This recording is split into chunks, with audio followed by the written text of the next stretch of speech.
ओम शांति। 28 फरवरी 2022।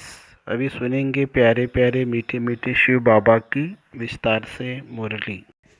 मीठे बच्चे, तुम्हें पढ़ाई से राजाई लेनी है। यह पढ़ाई है तुम्हें डबल सिरताज बनाने वाली। तुम अपने लिए राजाई स्थापन करते हो। प्रश्न: कौन सा कर्तव्य एक बाप का ही है जिसके लिए मनुष्य पुरुषार्थ तो बहुत करते हैं लेकिन कर नहीं पाते हैं? उत्तर: पीसलेस वर्ल्ड को पीसफुल बनाना। यह काम केवल एक बाप का ही है। मनुष्य पुरुषार्थ करते हैं सब मिलकर एक हो जाए, सारे विश्व में पीस हो जाए। एक दो को पीस प्राइज भी देते हैं, परंतु उन्हें पता ही नहीं कि जब दुनिया में राम राज्य था तब पीस थी। अभी रावण राज्य है, या पीस हो ही नहीं सकती है। गीत है, किसने यह सब खेल रचाया। ओम शांति। बच्चों की दिल में आया कि पारलो की बाप आया है लेने के लिए। कहाँ ले जाएगा? शांति धाम। फिर क्या होगा? जिन्होंने अच्छी रीति पढ़ा है वह सुखधाम में आएंगे। वहाँ आना है वाया मुक्ति धाम से। आत्मा समझती है कि बेहद का बाप सुख देने के लिए आया है। सारा दिन यह याद रह सकती है। जिन्हों को नीचे नहीं वह यहाँ आ नहीं सकते। तुम ईश्वरीय औलाद हो। बाबा भी समझते हैं। मैं बच्चों के सामने आया हुआ हूँ। बरोबर कल्प पहले भी पतित भ्रष्टाचारी दुनिया में आए थे। यहाँ सब भ्रष्टाचारी है, वहाँ है सब श्रेष्ठाचारी। यथा राजा रानी तथा प्रजा। यह खेल है ईश्वरीय संप्रदाय और आसुरी संप्रदाय का। जब कोई गीत बजता है तो दिल में आना चाहिए कि बाबा ने हमको बहुत उच्च बनाया है। ऊंचे ते ऊंचा बाप जरूर उच्च ही बनाएंगे ना। ऐसे बाप की बहुत महिमा है। कोई भी कुछ करते हैं तो उनकी महिमा होती है। यह फलाने धंधे में बड़ा अच्छा है, फलाना मनुष्य बड़ा होशियार है। हर कोई में गुण होते हैं। परमपिता परमात्मा की महिमा सबसे भारी है। हर एक मनुष्य अपने मात्र को अपना अपना पाठ मिला हुआ है। हर एक मनुष्य मात्र को अपना अपना पाठ मिला हुआ है। परमपिता परमात्मा को भी बड़े ते बड़ा पाठ मिला हुआ है। इस ड्रामा में बड़े ते बड़ा मुख्य पाठधारी कौन है? कौरव और पांडव दोनों भाई दिखाते हैं।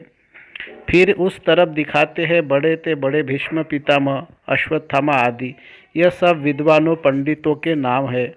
अब विद्वान थोड़ी युद्ध के मैदान में लड़ाई करेंगे, ला नहीं है। झूठी माया झूठी काया। रावण झूठ और राम सत्य बताते हैं।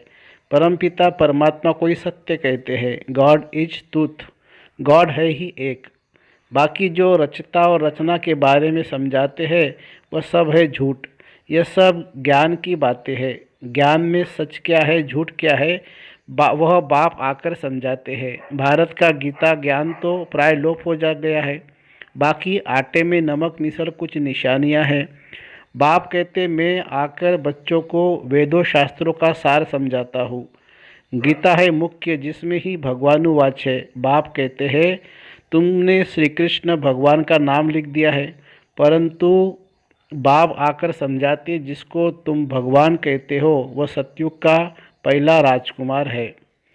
वह पहले पहले मेरे से विदाई ले मुक्तिधाम से आया था सतयुग का प्रिंस बनने। अच्छा, श्री कृष्ण की महिमा इतनी महिमा है, उनका बाप भी तो होगा ना। जैसा बाप वैसा बच्चा। श्री कृष्ण के बाप की महिमा कहाँ गई? उसने किससे वर्षा लिया? श्री कृष्ण है सतयुग के आदि का। स्वयंवर बाद लक्ष्मी नारायण बने हैं।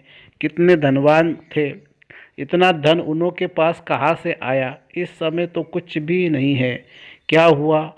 इतने पदार्थ कहाँ से और कैसे मिले? किसने दिया? तुम बच्चे जानते हो कि बेहद के बाप ने पढ़ाया। इस पढ़ाई से बरोबर तुम सतयुग के राजा बनने वाले हो। वह जो अल्प काल के लिए विकारी राजा बनते हैं वह कोई नॉलेज से नहीं बनते हैं। जो बहुत दान पुण्य करते वह जाकर साहूकार घर में जन्म लेते हैं।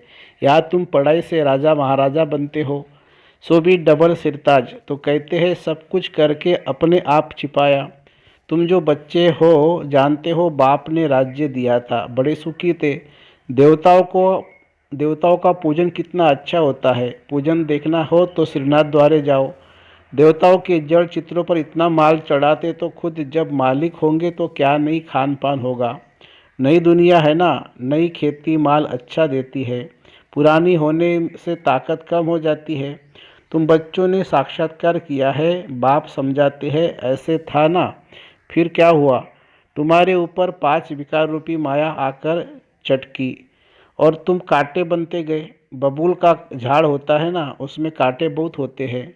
उसको कहा जाता है कांटों का जंगल। इस समय एक एक मनुष्य कांटा है, काम कटारी चलाते रहते हैं। माया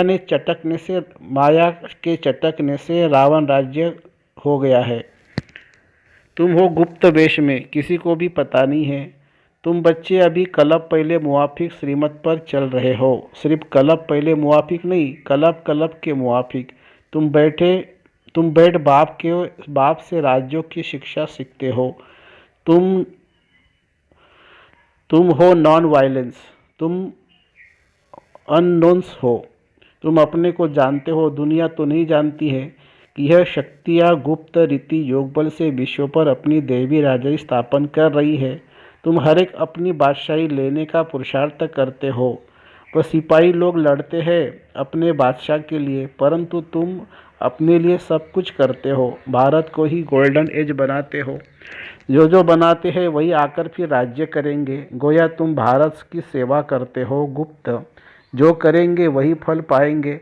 जो मेहनत कर राजा रानी व प्रजा बनेंगे वही आएंगे, भारत में आकर राज्य करेंगे। तुम्हारी यहाँ है शिव शक्ति पांडव सेना। पांडव अक्षर पंडे पर है। बाप ने आकर समझाया है, मुख्य रूहानी पंडा मैं हूँ। पांडवों में मेल्स भी है तो फीमेल्स भी है। प्रवृत्ति मार्ग है ना, बाकी लड़ाई की तो बात ही नहीं है। शास्त्रों में क्या क्या बैठ लिखा है, कितने नाम दिखाए हैं। बाप बैठ समझाते यह सब ड्रामा की नूंद है। कहते भक्ति से भगवान मिलेगा। भक्ति का फल देना यानी सद्गति करना। फिर सतयुग में भक्ति आदि होती नहीं है। संन्यास धर्म को तो बहुत थोड़ा टाइम हुआ है। स्वर्ग में यह आ न सके। अभी तुम जानते हो स्वर्ग में किसका राज्य था, कौन सा धर्म था।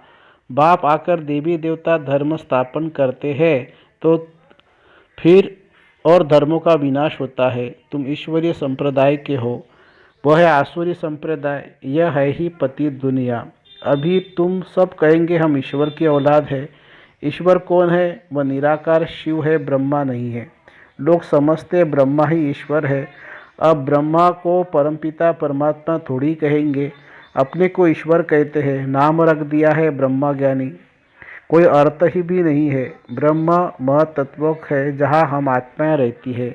शालिग्राम भी कहते हैं, रुद्र यज्ञ जब रचते हैं तो परमपिता परमात्मा का बड़ा शिवलिंग और छोटे छोटे शालिग्राम बनाते हैं, परंतु ऐसे ही है नहीं। परमात्मा बड़ा और आत्माएं छोटी नहीं। उनको कहा जाता है परमपिता परम आत्मा, सुप्रीम सोल, परम धाम में रहने वाले आत्मा। आत्मा याद करती है ऑर्गन्स द्वारा। अभी यह सब बातें तुम जानते हो। रचता और रचना के आदि मध्य अंत और मुख्य पाठधारी कौन है, कैसे पाठ बजाते हैं, कौन कितना जन्म लेते हैं, तो यह सब हिसाब होगा ना। परंतु इनमें भी जाने की दरकार नहीं है। बाप कहते बच्चे यह है तुम्हारा धर्माहु जन्म। 84 जन्म तो ठीक है, यह है धर्माहु कल्याणकारी जन्म। अभी हमारा कल्याण होने वाला है, इसलिए कल्याणकारी जन्म और कल्याणकारी युग कहा जाता है। इस संगम का किसी को पता नहीं है। संगम को युगे युगे कहा है तो 4 संगम रख दिए हैं। बाप कहते हैं नहीं, यह तो उतरती कला के है। सतयुग से त्रेता होगा तो 2 कला कम होंगी, फिर द्वापर से और कम हो जाएगी। पतित बनते जाते हैं। यह है वैरायटी धर्मों का झाड़। कितनी भाषाएं है, कितनी अशांति है। अब तुम बच्चे जानते हो स्वर्ग में अशांति हो नहीं सकती। यहाँ बहुतों को पीस प्राइज मिलती है। पीस तो है नहीं, पुरुषार्थ करते हैं मिलकर एक हो जाए। पोप भी कहते हैं कि वननेस हो जाए। सभी ब्रदर्स है परंतु आपस में बनती क्यों नहीं है। उन्हों को ड्रामा का तो पता ही नहीं है। जब दुनिया में एक रामराज्य था तो पीस थी। अभी तो रावण राज्य है, अनेक धर्म है। अभी इस पीसलेस को फिर से पीसफुल बनाना एक बाप का ही काम होगा। यह तो दुनिया ये तो दुनिया का प्रश्न है ना। वर्ल्ड के फादर को फुरना रहेगा ना। बाप कहते हैं मैं ही वर्ल्ड को पीस पीस में लाता हूँ। भारत में पीस थी ना। पीसलेस आत्मा को वापस घर ले जाते हैं। वर्ल्ड की पीस के लिए वर्ल्ड गॉड फादर को आना है, उनका ही पार्ट है। तो कहते हैं सब कुछ करके आपे ही छुपाया, सबको सुख शांति दे करके फिर छिप जाते हैं। ऐसा छिप जाते हैं जो सर्वगुण, जो सतयुग त्रेता में भी कोई नहीं जानते, द्वापर कलयुग में भी कोई नहीं जानते। जब तक खुद ना आकर अपना परिचय दे, देवताएं भी नहीं जानते हैं। अपनी आत्मा को जानते हैं, बाकी रचता को नहीं जान सकते हैं। बाप कहते हैं यह नॉलेज प्राय लोप हो जाती है। यह जो इतने मंदिर शास्त्र आदि बने हैं सब खत्म हो जाने हैं। भक्ति मार्ग की एक चीज भी नहीं रहती है। अभी बाप कहते हैं सिर्फ मुझ एक बाप को याद करो और सबसे ममत्व मिटाओ। सन्यासी तो ऐसे कह न सके। उनका है निवृत्ति मार्ग, पावन से पतित, फिर पतित से पावन तुमको बनना है। सन्यासियों का भी ड्रामा अनुसार पाठ है। यह न हो तो भारत और ही दुखी हो जाए। मुख्य बात है पवित्रता की ताकत से तुम पतित सृष्टि को पावन बनाते हो। बाप की श्रीमत से हम आत्माएं बाबा के साथ जाने वाली है। पवित्र बनते बनते हम पहुंच जाएंगे। यह यात्रा बहुत वंडरफुल है। हे रात के राही थक मत जाना। सतयुग को दिन कहा जाता है। पहले तुम स्वीट होम जाकर फिर दिन में जाएंगे। तुम हो रूहानी यात्रा के ब्राह्मण। कितना समझने की बातें हैं। जितना बाप को याद करेंगे पद भी उतना उच्च पाएंगे। कमाई बहुत है, नहीं करेंगे तो भस्मीभूत हो जाएंगे। कुछ तो मेहनत करनी चाहिए ना। लौकिक बाप को उठते बैठते चलते फिरते याद करते हो ना। पारलौकिक बाप को क्यों भूल जाते हो? लज्जा नहीं आती है? लौकिक बाप को कभी भूलते हो क्या? पारलौकिक बाप जिससे स्वर्ग का वर्षा मिलता है उनको भूल जाते हो तो वर्षा भी भूल जाएगा। फिर क्या पद पाएंगे? युक्ति से बतलाते रहते हैं बस बाबा आया कि आया, हमको अब यह शरीर भी नहीं चाहिए। बड़ी मीठी नॉलेज है, देने वाला भी बड़ा मीठा है। आधा कल्प दुख में याद करते आए हो। बाबा हमको सभी दुखों से छुड़ाओ। अब तुमको सभी दुखों से छुड़ाते हैं। अगर हमारी मत पर नहीं चलेंगे तो मैं तुम्हारा बाप हूँ ना। फिर क्यों कहते हो कि बाबा हम भूल जाते हैं? तुम बच्चे हो ना, शांतिधाम सुखधाम जाएंगे ना। मुझ बाप को याद नहीं कर सकते हो? मैं तुम्हें डबल सिरताज बनाऊंगा। बच्चे कहते हैं हाँ बाबा याद करेंगे। फिर कहते हो भूल गया। वंडर है ना, इतना स्वर्ग का वर्षा मिलता है तो तुम भूल जाते हो। अच्छा, मीठे मीठे सिखिलदे बच्चों प्रति माता पिता बाप दादा का याद प्यार और गुड मॉर्निंग। रूहानी बाप की रूहानी बच्चों को नमस्ते। हम रूहानी बच्चों की रूहानी माता पिता बाप दादा को याद प्यार, गुड मॉर्निंग और नमस्ते बाबा, नमस्ते। धारणा के लिए मुख्य सार। बाप की श्रीमत और पवित्रता की ताकत से इस पतित सृष्टि को पावन बनाने की सेवा करनी है। अपने लिए अपना राज्य स्थापन करना है। दूसरी पॉइंट, पारलौकिक बाप जो मीठे ते मीठा है, जिससे स्वर्ग का वर्षा मिलता है, उसे निरंतर याद करना है। योग बल से अपनी राजाई लेनी है। वरदान, हर बोल द्वारा जमा का खाता बढ़ाने वाले आत्मिक भाव और शुभ भावना संपन्न भव। हर बोल द्वारा जमा का खाता बढ़ाने वाले आत्मिक भाव और शुभ भावना संपन्न भव। बोल से भाव और भावना दोनों अनुभव होती है।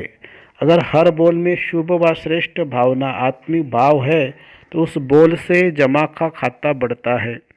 यदि बोल में ईर्ष्या, हसद, घृणा की भावना किसी भी परसेंटेज में समाई हुई है तो बोल द्वारा गंवाने का खाता ज़्यादा होता है। समर्थ बोल